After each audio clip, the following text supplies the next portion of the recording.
welcome to a very, very rainy Thursday morning. This week has zoomed. Literally, excuse the pun, but it's zoomed by, hasn't it? It's gone so quick. Ridiculously quick for me. I'm glad to say I'm on cycle day 8. If you know me, my name's Ingrid, TTC and for baby number 6. And if you don't know my journey, do go back on a few videos and recap, because we've been on the long journey for 2 years now and we're trying to naturally conceive just with the help when we get our BFP with the suppository progesterone, because that's where we think it's hiccuping. As you know, I'm using the CLEARBLUE fertility monitor and it'll be the 3rd cycle of trying, because I've had the first cycle, which was a textbook cycle. You know, I had my peak 12 and 13, high on day 14. We did the deed all through the peaks, didn't fall sadly. The next cycle, I had a mid-cycle breakthrough bleed on day 16. Now, some of your comments were really helpful and really kind words. Thank you so much. That and the GP that I was speaking to really eased my mind. Obviously, when you have something like that happen and you're just so normally structured, routined, and you know your body like I know my body, it can be such a worry and a concern, especially if things like menopause aren't an issue for you at this time. You know, you're not having premenopausal symptoms, or you haven't found any lumps, bumps, bad smelling discharge, anything like that that could indicate infection or something else. When you just have a bleed that happens, it can be so terrifying. But can I just say, I had one at 4 DPO 2 years ago. Well, actually it was 18 months ago. And I was scared to phone the doctor, but I did. And I got some folate and vitamin tests done because that's what she thought would help me. And it was slightly low in iron, and they rebooted my iron with some tablets. It was a really simple thing. She said I might have overdosed on B6 as well, because at the time I'd been taking those for a few weeks, and they are great if you're menopausal or you have irregular periods, or if you're vegan. B6 really helps because it gives you the vitamins that meat normally give you. So I took those thinking it'd be great for my diet, great for just trying for a baby, but because my periods were regular anyhow and I wasn't menopausal, I think it really messed my hormones up. Plus I was a little bit dipping in iron. So that's why I had the mid-cycle bleed, the 4 DPO 18 months ago. Anyhow, this just happened, as you know, just out of the blue, 4 PM on cycle day 16. I was super shocked, really upset. Phoned my friend, she said don't worry, it can happen. She hasn't had it, but she's heard of it happening. A lovely Instagrammer on here who messages me called Paige said she's had it a few times. And then I had another Instagrammer who messages me a lot, Abigail, who's also a registered nurse, and she was reassuring me it can happen. Spotting before periods, spotting after periods, and breakthrough bleeds can happen in your 20s, in your teens, in your 30s, in your 40s. It's no set rule for these mid-cycle bleeds. So all I can say is that reassurance was amazing to me. Thank you so much. And then my GP, obviously, as you know, said because it's not a regular thing that's happened to me as yet, she won't flag up any tests for me. I did say, do you think I'm dipping slightly in estrogen or progesterone? She said, well, we do think maybe you are with progesterone when you implant. That's why the gyno and we have said about the suppository things that you're going to have, the vaginal ones. But she said this isn't going to help us because your cycles are regular, you're ovulating, you're having regular intercourse, so we just think carry on with what you're doing. And she went through a whole checklist of premenopausal and menopausal symptoms, and I didn't have any on that list. And she did say because of my grandma's gestation age of menopause, my mum's, she just didn't think I was ticking the boxes for menopausal, which would flag her up for her to do my hormone levels. So cut a long story short, she said to just keep an eye on my cycles, set the monitor at day 1, which I've done. I'm on day 8 now. She said if it happened this cycle and the next one, she would definitely flag something up for me, like maybe an ultrasound to see where I'm at with my ovaries, and maybe a blood test. They can be done free on the NHS, but then if it's any further with fertility, I would have to go private because I have no medical insurance that covers that. It's not like it here. We either have NHS, and then if we want something done really fast tracked or something that doesn't meet the criteria, we have to pay Bupa private. And that's what happened with my mole that I had off. They were just taking too long on the NHS. I didn't want to chance it. I knew my body, I knew the mole didn't look right. right. I went with my intuition, and thank goodness I did. It was a cancerous melanoma, but thank the Lord I caught that really early. So I had all that going on last year. So we have had trials and tribulations, as you know, but I don't want to go too much on. I just wanted to say I'm doing really well, and it was a thank you, really. Thank you so much for being there for me. I know some of my true friends watch this who know about my channel. My family don't know about this channel, and there's a lot of friends who don't know about this.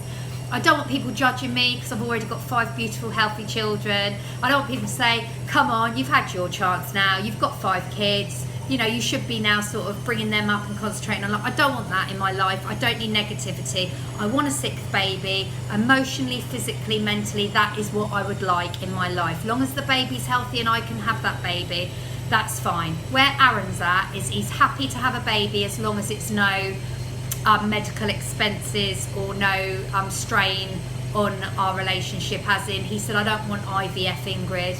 I don't want to go down that route. I don't want to be in and out of hospitals and clinics checking semen samples, all of that. He said, I'm happy to try for a little bit longer with taking the prenatals, having regular sex. I'm happy with all of that, and if you want to do your progesterone and you think that'll help, brilliant. But he said to me he wants to do it naturally or not at all.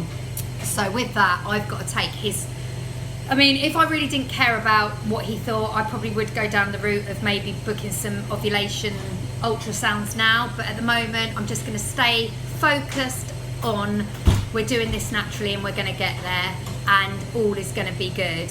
So today it's homeschooling. We've got a little break for 10 more minutes, and then we've got one more lesson, and then it is just writing. So I'm registering low on the monitor today.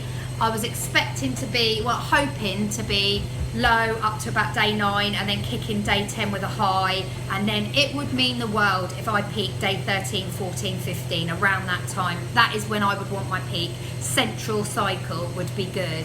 I don't want to peak before 11 really, because the estrogen might not have built up my lining, and I don't want to peak like day 19 because that would be too late, I think. Although late ovulation can still produce a baby, we know that. It's a little bit rarer, but it can happen. Early ovulation can produce a baby, but it's slightly not ideal. Do you know what I mean? They do say, there's been some ladies on YouTube that have ovulated day 8, day 9 and still had a successful pregnancy. But I suppose it's where your cycle's at. If you're only having a 21 day, 22 day cycle, perhaps that would be just right for you, a day 9, 10 ovulation. But for me, I just think my body, I would like to peak no earlier than day 11 and definitely no later than day 18. That is what I'd like. And with this monitor, it registers the serum in your urine. It is the monitor that's the advanced fertility monitor. You can get it on Amazon. You can get it from CLEARBLUE direct. It is an amazing bit of machine. And I just started it on cycle day 1 from that mid-cycle bleed. I took my GP's advice. It does say it's best to have 2 menstrual cycles that are normal and more like to your body before you start using this. But where I had 1 textbook cycle on the monitor anyway, it's kept all that info. So I just think to stay relaxed, balanced, healthy, focused on my prenatals and just hit the dates of some high and maybe a few peaks, 2 peaks, I think that'll do me. I was going to just hit the peaks, but now I'm starting to feel a bit, although I'm reassured nothing's wrong with me physically by the GP and you guys, thank you again, I just feel for me, I don't want to wait and hit just the peak and think it's a build up, that'd be good. But then equally, I don't want to do it, wear out Aaron, it becomes a chore, baby dancing, and then we get nowhere because the seeds weak. They do say just having regular intercourse every other day and hitting those peak days are the absolute business. That is the best way. But I've had a friend, like I say, I can't mention her name yet because she's still early days, but she is hitting the 6th week this week of pregnancy. All is going well. She literally did the deed 1 day, 1 peak, that was it. She set her monitor up, she's used it in the past, and she has always fallen within a few cycles, but this time she hit jackpot first time. There are a lot of reviews that tell people, tell us that they've hit the jackpot within using this 3 cycles. It does say a healthy, normal couple with no medical conditions pre-existing should really have luck conceiving on the monitor within 6 months. If you're over 35, it might take a year, but if you're over 40 and it takes longer than 6 months, you've got to seek a little bit of assistance. Well, with that all said and done, I feel that I am where I'm at with my health. I'm up to date on my smear check I'm not due that until 2022 now. I literally had one 18 months ago, and like I say, I feel fit and well apart from that mid-cycle bleed. It went on for 2 days heavy, 2 days medium, 1 day sort of, it was nothing there, and then in the afternoon I started doing lots of housework and running around the garden with the kids, and I got medium flow again, so I was a bit peed off. And then I was thinking, please, I'm normally only about 5 days with my period, 6 days the spitty spot, or 4 days with my period, 5 days spitty spot. But this was a little bit different. It was when I say 2 days heavy, I didn't need belt and braces, like tampon, massive towel, nothing like that. It was just a normal standard sanitary towel that I changed every 2 hours. So that was, I'd say it was a medium to heavy for 2 days, then medium for 2 days, and then on the 5th day, nothing. Then in the afternoon it got medium, but then dried up after a couple of hours. And then day 6, just spitty spotty. And day 7, actually, I just had a tiny few little specks on a panty liner. That was yesterday. But today's day 8, absolutely nothing for me. I think it's always natural if you do have a bit of brown spitty spot after. It's not flagging up things wrong. They do say if your periods are within a week parameter, that is fine. It's when they go over 10 days and they're really painful or clotty or heavy, that could suggest something, maybe an iron deficiency or something a little bit wrong.